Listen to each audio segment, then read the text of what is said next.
Jumpa lagi di channel Kerot Susu. Novel Dr. Genius Fang Qiu. Bab 303. Ini rumah sakit, Fang Qiu ragu-ragu sebelum dia menjelaskan, aku bukan lagi seorang dokter di sini, jadi tidak pantas bagiku untuk merawat pasien di sini.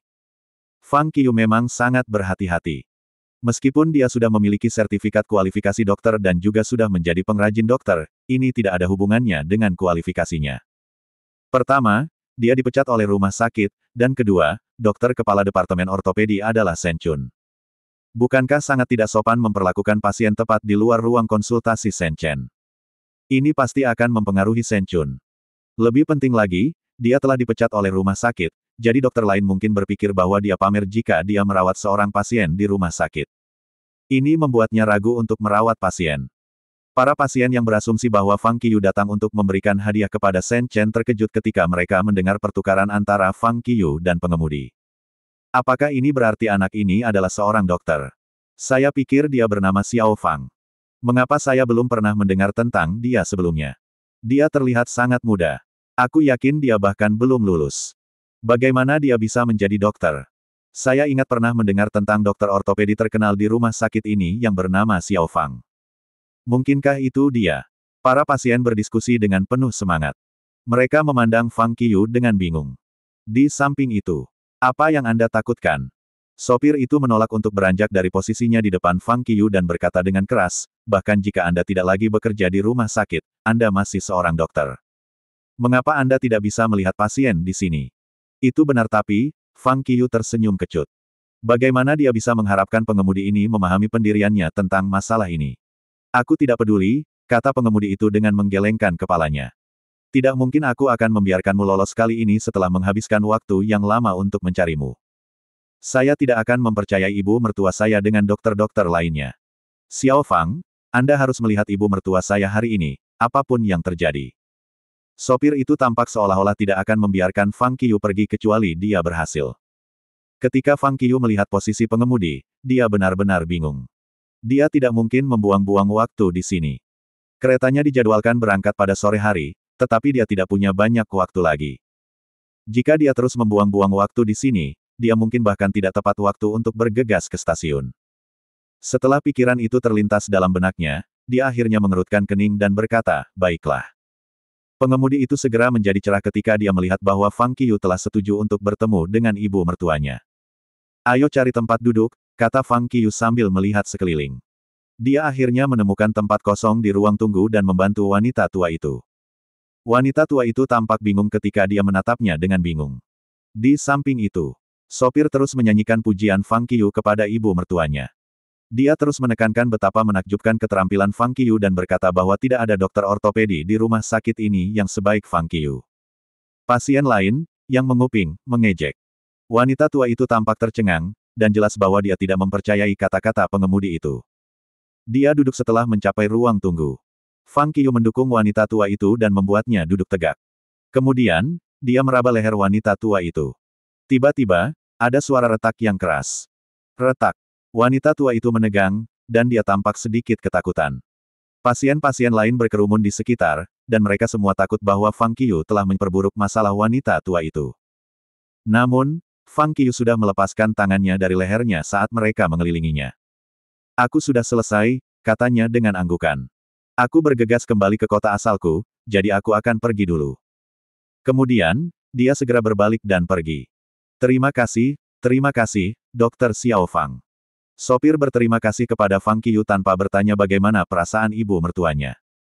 Semua orang di kerumunan memutar mata mereka.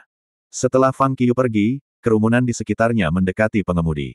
Apakah anak itu dokter? Tanya seorang pria paruh baya. Tentu saja, kata pengemudi itu dan segera mengangguk. Dia dulunya seorang dokter di rumah sakit ini, dan ruangan di depan adalah ruang konsultasi. Dia memperlakukan saya ketika saya memiliki disherniasi. Keahliannya benar-benar luar biasa, dan saya juga merujuk rekan-rekan saya kepadanya untuk pengobatan penyakit akibat kerja kami. Dia menyembuhkan mereka semua, tetapi sayangnya, dia meninggalkan rumah sakit. Saya tidak berharap menjadi sangat beruntung hari ini. Menabraknya sebagai keberuntungan. Ketika semua orang mendengar itu, mereka bertanya-tanya apakah Dr. Xiao Fang sama mengagumkannya dengan sopir yang membuatnya.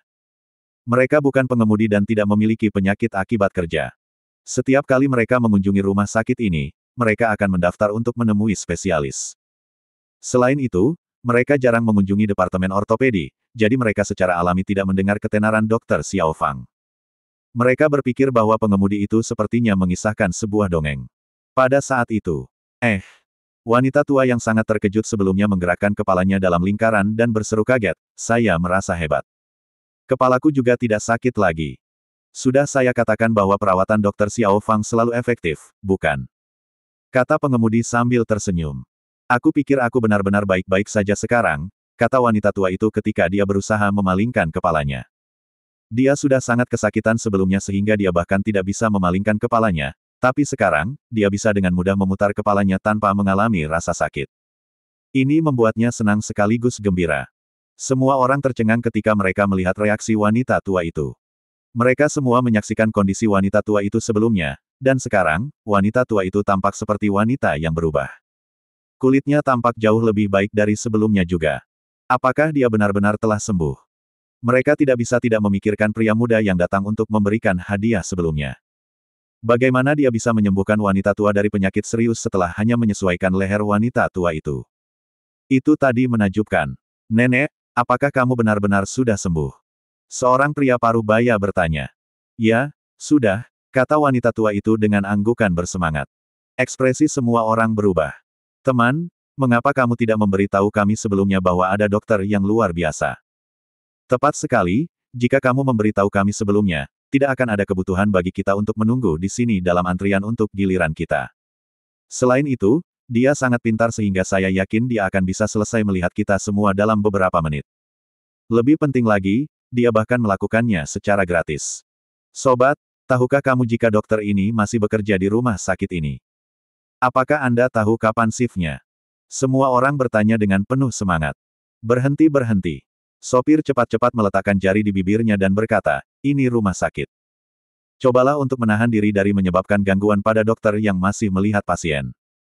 Adapun Dr. Xiao Fang, dia belum melihat pasien di rumah sakit ini selama beberapa waktu. Sebagai gantinya, dia kembali ke sekolah untuk belajar. "Kalau tidak, saya tidak akan dengan paksa menghentikannya pergi lebih awal," kata pengemudi itu. Semua orang tidak bisa tidak kecewa dengan kata-kata pengemudi. Karena dia sudah menjadi dokter yang pintar, mengapa dia harus kembali untuk belajar? Bukankah seharusnya dia memberi kembali kepada masyarakat dengan memperlakukan kami warga sipil?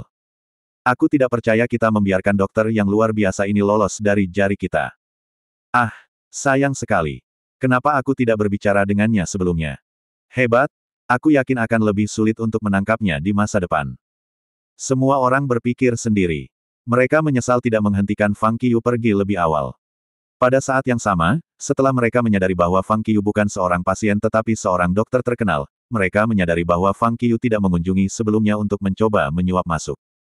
Sebaliknya, dia ada di sini untuk mengunjungi mantan rekannya dan sesama dokter. Di sisi lain, Fang Qiu kembali ke asramanya, mengemasi barang-barangnya, dan menuju ke stasiun kereta. Pada sore hari, Fang Qiu naik kereta sesuai jadwal. Dia sedang makan siang pada siang hari ketika teleponnya tiba-tiba berdering. Bip bip bip. Dia mengeluarkan ponselnya dan melihat bahwa itu adalah Jiang Miaoyu. Dia tersenyum sendiri dan segera menerima teleponnya. "Halo." Jiang Miaoyu bertanya di ujung telepon. "Halo, silakan," kata Fang Qiu. "Apa yang kamu lakukan?" tanya Jiang Miaoyu. "Aku di kereta kembali ke Shanghai dan makan siang sekarang," jawabnya. "Apa yang kamu lakukan kemarin dan hari ini?" dia bertanya. "Aku tidak berbuat banyak," katanya sambil terkekeh. "Yah," kata Jiang Miaoyu cemberut, "karena kamu tidak berbuat banyak, mengapa kamu tidak menelepon saya selama 2 hari terakhir?" Ah! Fang Qiu terkejut. Dia tidak berpikir bahwa Jiang Miaoyu akan menelepon untuk mengeluh tentang kurangnya komunikasinya. Dia segera berkata, aku sudah sangat sibuk selama 2 hari terakhir, dan itu benar-benar menyelinap di pikiranku. Tidakkah kamu mengatakan bahwa kamu tidak melakukan banyak hal? Jiang Miaoyu mendengus kesal. "Aku tidak ingin membuatmu khawatir," jawabnya cepat. "Katakan dengan jujur, apa yang sudah kamu lakukan selama 2 hari terakhir?" tanya Jiang Miaoyu. "Apakah Anda benar-benar ingin tahu?" tanya Fang Qiu setelah beberapa saat ragu. "Ya," kata Jiang Miaoyu. "Baiklah," kata Fang Qiu dengan senyum masam, "aku bertarung dengan katak yang begitu besar sehingga seukuran mobil kemarin sore. Akhirnya gagal mengalahkan saya, jadi saya menang. Antrean terdiam. Segera. Apakah kamu pikir aku seorang anak? Mengapa Anda tidak bisa datang dengan alasan yang lebih baik? Jiang Miaoyu berkata dengan terkejut. Ini bukan alasan, Fang Qiyu segera berkata. Aku mengatakan yang sebenarnya, aku bersumpah. Baiklah, jika itu yang Anda lakukan, saya menutup telepon sekarang, kata Jiang Miaoyu dengan cemberut. Tunggu. Fang Qiyu dengan cepat menghentikannya dan terkekeh. Itu bukanlah apa yang saya maksud. Saya masih tidak percaya bahwa saya berhasil mendapatkan pacar yang secantik peri. Ini terasa seperti mimpi, jadi saya belum bisa meyakinkan diri saya bahwa ini adalah kenyataan. Dengar, pacarku sangat cantik sehingga aku tidak bisa percaya akan keberuntunganku. Rasanya terlalu bagus untuk menjadi kenyataan, jadi saya terus berpikir bahwa saya masih lajang, itulah sebabnya saya lupa menelepon, katanya. Jiang Miaoyu terkikik mendengar kata-katanya dan berkata, baiklah, saya kira saya bisa menerima ini sebagai alasan yang sah. Memang benar menjadikanku sebagai pacarmu adalah keberuntungan. Ya, tepatnya, kata Fang Qiyu sambil mengangguk. Aku yakin semua orang tahu itu juga. Kapan kamu sampai di rumah? Tanyanya. Segera, kata Fang Qiyu sambil tersenyum dan berkata, aku akan turun dalam 30 menit, dan akan memakan waktu 30 menit lagi untuk mencapai rumah. Baiklah, kata Jiang Miaoyu dan mengangguk. Hati-hati. Jangan khawatir. Fang Qiyu tertawa kecil dan bercanda, jika katak seukuran mobil gagal untuk mengintimidasi saya, apakah Anda pikir saya akan mengalami bahaya? Apakah Anda benar-benar percaya pada kisah bahwa Anda telah berputar sebelumnya? Tanya Jiang Miaoyu dengan tak percaya. Ya, tentu saja itu nyata, kata Fang Qiyu dengan cemberut. Baiklah, kata Jiang Miaoyu dengan senyum masam. Jika Anda mengatakan bahwa itu adalah kisah nyata, maka jadilah itu. Pokoknya, tolong jaga dirimu. Fang Qiyu setuju. Kemudian, mereka mengobrol di telepon sebentar lagi sebelum akhirnya menutup telepon. Fang Qiyu turun 30 menit kemudian. Aku akhirnya di sini, katanya ketika dia membentang dan melihat ke langit biru yang cerah. Tiba-tiba dia memiliki keinginan aneh untuk berteriak keras. Secara alami, dia tidak melakukan itu. Dia menekan kegembiraan yang dia rasakan dan berjalan menuju bas. Terima kasih masih bersama channel Carrot Susu. Bab 304. Kabupaten Lingxi. Itu terletak di bagian timur Laut Huizhou dan merupakan distrik ekologi terkenal di Cina yang juga dikenal karena kemajuannya dalam olahraga. Ini adalah kampung halaman Fang Qiyu. 30 menit kemudian, Fang Qiyu membawa barang bawaannya dari bas setelah dia sampai di halte. Hanya berjalan kaki singkat sebelum dia tiba di depan gerbang hijau subur. Itu adalah gerbang batu kuno tetapi tidak menarik. Ada beberapa batang bambu dan tanaman merambat yang ditanam di kedua sisi gerbang. Gerbang itu tampak subur, hijau, dan memberi kesan menyegarkan. Ruang di belakang gerbang itu tidak terlalu besar. Itu adalah sebuah kotak kecil yang sekitar 15 meter persegi. Itu adalah rumah halaman klasik dan dengan pengecualian pintu, dan dikelilingi oleh 3 bangunan yang menghadap ke arah yang berbeda. Bangunan di sebelah kiri adalah dapur, bangunan di sebelah kanan memiliki 3 kamar tamu sedangkan bangunan yang menghadap ke depan adalah rumah utama dan area resepsionis. Bangunan utama juga tidak terlalu tinggi, dan hanya memiliki 3 lantai. Disinilah Fang Qiyu tinggal. Dia melihat bangunan yang dikenalnya dan memasuki rumah dengan barang bawaannya. Namun, dia membeku kaget ketika dia melihat pemandangan di dalam rumah. Dia melihat bahwa ruang tamu penuh dengan orang, dan mereka semua adalah tetangga atau kerabat jauh. Hei, Fang Qiyu telah kembali. Apakah dia benar-benar? Wow, anak ini menjadi lebih tampan dari sebelumnya. Dia terlihat jauh lebih tinggi daripada yang dia lakukan sebelumnya. Anak muda, aura kamu telah berubah sejak kamu mulai kuliah. Anda terlihat seperti anak kecil yang kuliah di kota besar. Dari selera berpakaian Anda dan penampilan Anda, saya dapat mengatakan bahwa Anda tidak lagi menjadi bagian dari kami rakyat daerah. Siapa bilang itu tidak benar? Lihat dia. Dia terlihat jauh lebih modis dari sebelumnya. Ketika mereka berbicara, beberapa saudara dan bibi mendekatinya. Fang Qiyu, saya mendengar bahwa Anda sudah belajar di Universitas Pengobatan Cina selama 6 bulan. Ini berarti bahwa keterampilan pengobatan Anda pasti luar biasa, bukan? Ya, saya mendengar bahwa pengobatan Tiongkok telah meningkat popularitasnya dan banyak orang gagal masuk ke Universitas Pengobatan Cina. Apakah kamu harus menghadiri kelas di Universitas Pengobatan Cina? Atau apakah kamu harus menjadi perawat di rumah sakit? Ini adalah bidang yang baik untuk mengambil jurusan. Anda akan menjadi dokter yang sangat terampil jika Anda unggul dalam studi Anda. Tepatnya, kami sudah menangkapnya lebih awal. Semua orang berdebat satu demi satu. Fang Qiu bingung oleh pemandangan di depannya. Apa yang sedang terjadi? Meskipun kerabat dan tetangga ini akan mampir untuk berkunjung sesekali, ini adalah pertama kalinya dia melihat begitu banyak dari mereka mengunjungi pada saat yang sama. Selain itu, dia tidak tahu mengapa mereka menimpanya ketika dia masuk. Apa yang sedang terjadi? Dia melihat sekeliling dan melihat sosok yang dikenalnya muncul dari dapur. Orang ini tampak seperti berumur 40-an. Pakaiannya agak konservatif, dan ia memakai rambut keriting yang modis. Kulitnya putih dan halus, wajahnya tampak jelas, jadi dia terlihat lebih muda dari usianya. Ini adalah ibunya, Lilian. Bu, sapa Fang Qiu. Kemudian, dia berkata, apa ini? Hei, kamu kembali. Lilian tampak sedikit terkejut dan segera tersenyum saat dia berbalik untuk melihat Fang Qiu. Dia berjalan menghampirinya dan berkata, mengapa kamu berdiri di ambang pintu? Apakah Anda lupa cara menavigasi di sekitar rumah Anda sendiri setelah berada di perguruan tinggi selama 6 bulan? Tentu saja tidak, katanya saat dia dengan cepat menggelengkan kepalanya.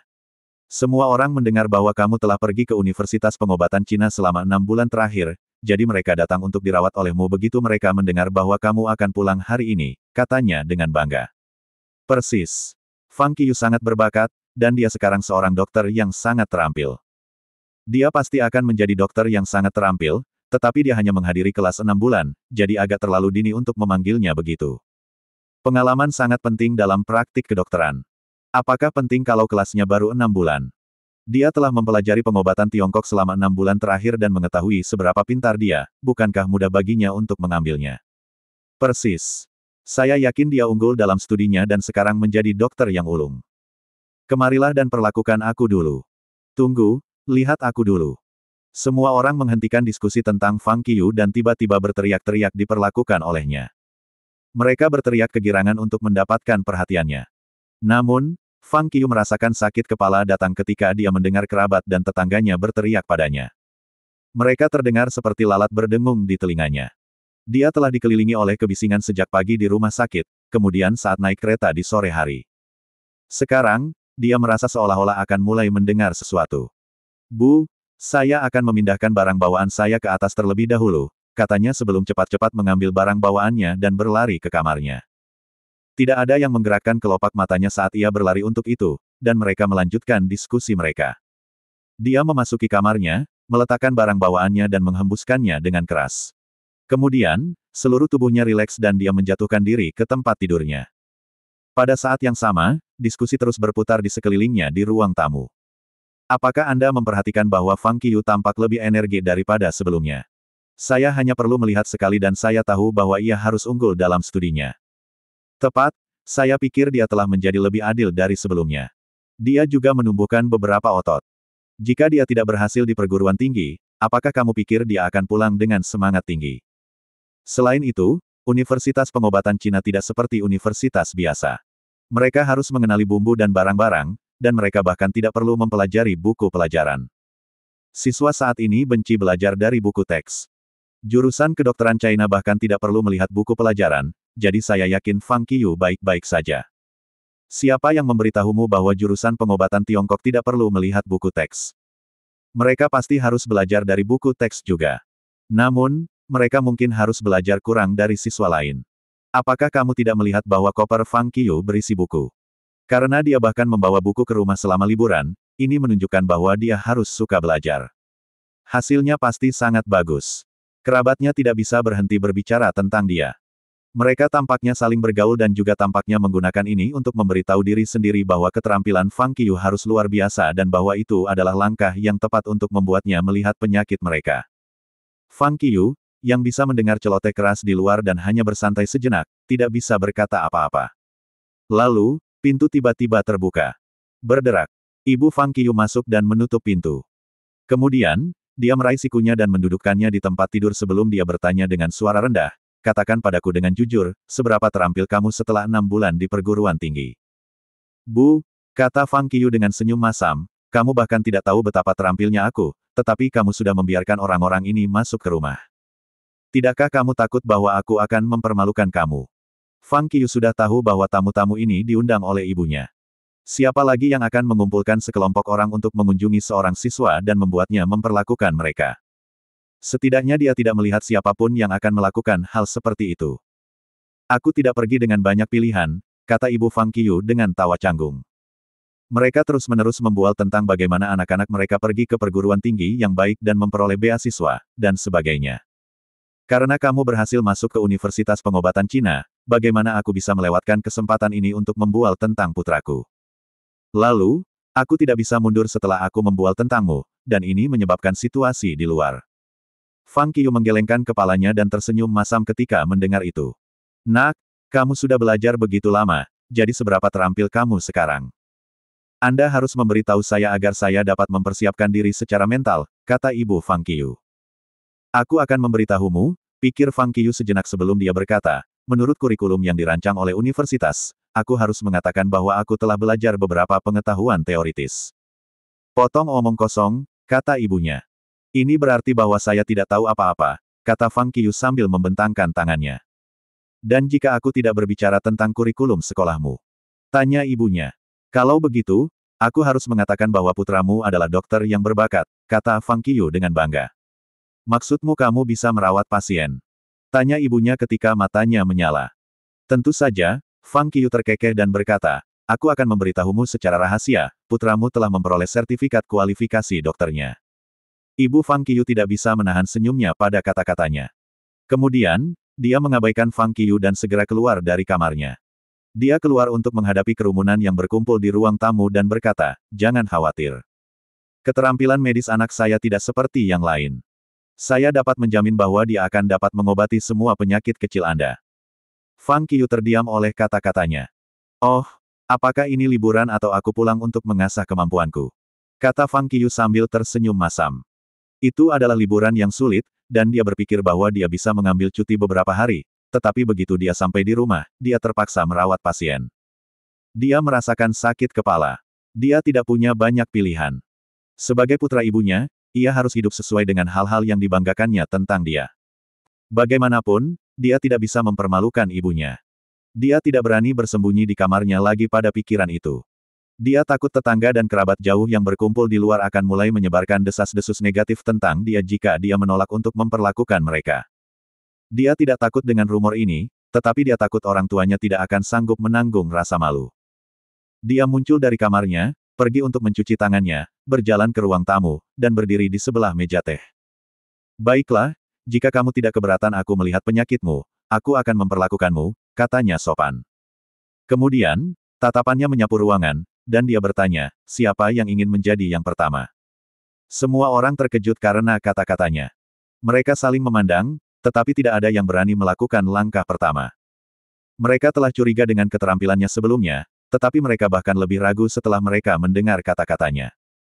Tidak masalah. Jika dia benar-benar seorang dokter yang terampil, bukankah dia akan menghilangkan kata-kata, tidak keberatan, dari pernyataannya sebelumnya? Tepat ketika tidak ada yang berani melangkah karena mereka meragukan kemampuannya, seorang wanita berusia 40-an yang merupakan tetangganya melangkah maju. Aku akan pergi dulu. Kemudian, dia segera melangkah maju dan duduk di seberangnya. Bibi Chen, Fang Qiyu menyambutnya dengan senyum dan bertanya, katakan padaku apa yang mengganggumu. Sepertinya tidak ada yang serius juga, kata Bibi Chen sambil mengerutkan kening. Aku sering mendapatkan mantra pusing, dan aku mendengar suara di telingaku ketika aku makan. Selain itu, saya mudah cemas, dan hidung saya sangat sensitif. Dimengerti, kata Fang Qiyu dengan anggukan. Biarkan aku mengambil nadimu dulu. Bibi Chen menurut dan mengulurkan tangannya. Fang Qiyu mulai mengambil denyut nadinya dan menyadari bahwa nadinya lemah dan lemah. Bibi Chen, apakah kamu tidur nyenyak dan sesekali mengalami diare atau sembelit? Apakah urin Anda berwarna kuning? Tanya Fang Qiyu. Kurasa begitu, kata Bibi Chen dan mengangguk. Apakah Anda memiliki makan yang baik tetapi Anda sering merasa kedinginan? Dan apakah menstruasi Anda teratur? Fang Qiyu bertanya. Ya, bagaimana Anda tahu itu? Bibi Chen berpikir sejenak, dan dia terkejut ketika menyadari bahwa Fang Qiyu telah menunjukkan semua gejalanya. Tetangga dan kerabatnya terkejut ketika mereka mendengar itu. Apakah keterampilan Fang Qiyu sehebat itu? Apakah dia benar-benar berhasil mengidentifikasi gejala-gejala pasiennya setelah hanya mengambil nadinya? Ibu Fang Qiyu tampak sama terkejutnya. Apakah anak saya dokter yang ajaib? Dia memandang Fang Qiyu dengan heran. Saya seorang dokter, jadi tentu saja saya akan tahu, kata Fang Qiyu. Apa yang salah dengan saya? Ya, Fang Qiu, beritahu kami apa yang salah dengan Bibi Chen.